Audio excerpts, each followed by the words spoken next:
Hey, it's James Trent. Today I'm reviewing Superhuman by Habit by Tynan.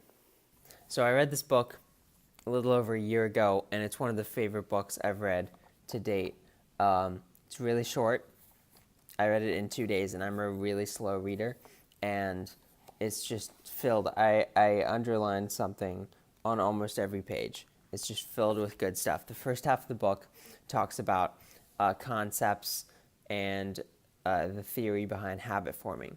And so some of the things that he talks about here, the main idea is to focus on the process and not the results. So you'll see my key takeaway from the book on the last page. I wrote process, not results, because basically he argues that the value of a habit over time is far more like that's the value you should be focusing on, not the individual result of each action. So for example, going to the gym once during the day is not going to make you much stronger, but if you go 3 times a week for a year, you're going to get a lot stronger, right? So it's the process. So how do you form habits?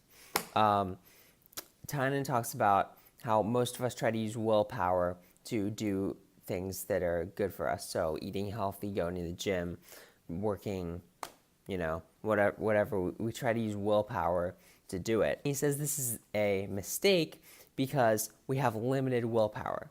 And so instead, we should use that limited willpower to build habits to do these things. And then we can do them automatically because they're habits. Tynan's a beast, by the way. You can read his blog, Tynan.com.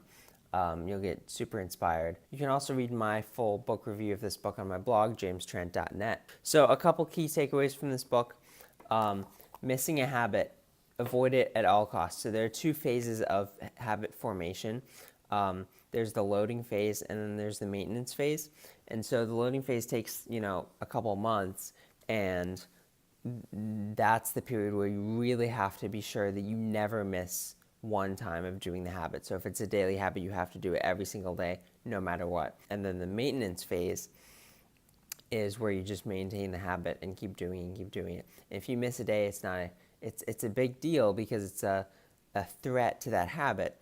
But he says never miss 2 straight days. If you miss 2 straight days, it's a real problem because you have a really high chance of giving up that habit. And he says missing a habit is to be avoided at all costs. And then in the second half of the book, he talks about some examples of habits that he has implemented in his life.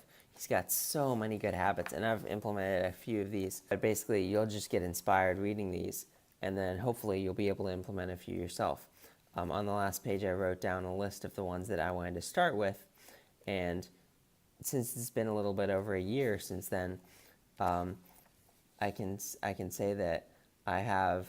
Okay, so one of them was to eliminate all refined grains, processed refined grains and sugars, and I have done that. My regular day-to-day nutrition: don't eat processed grains or sugar. Let's see, drinking tea, I haven't really done that. I've been on and off. Flossing, I've implemented that. I actually started this September, so it took me a few months, but I started, thanks to my friend Jeffrey. Always be on time. I'm terrible at being on time. I really need to work on that one. So I really loved this book. It's had a really big effect on me as I've built more positive habits over the past year, in nutrition, in fitness, in work. Just been a really big help, these ideas in this book. Would really highly recommend it. I mean, for $10 on Amazon or whatever this is, and the possibility to change your life this much with habits, because the concept of using habits to do the things that you want to do instead of using willpower is extremely powerful. So I'd highly recommend you pick this book up. I really enjoyed it, and yeah, Superhuman by Habit.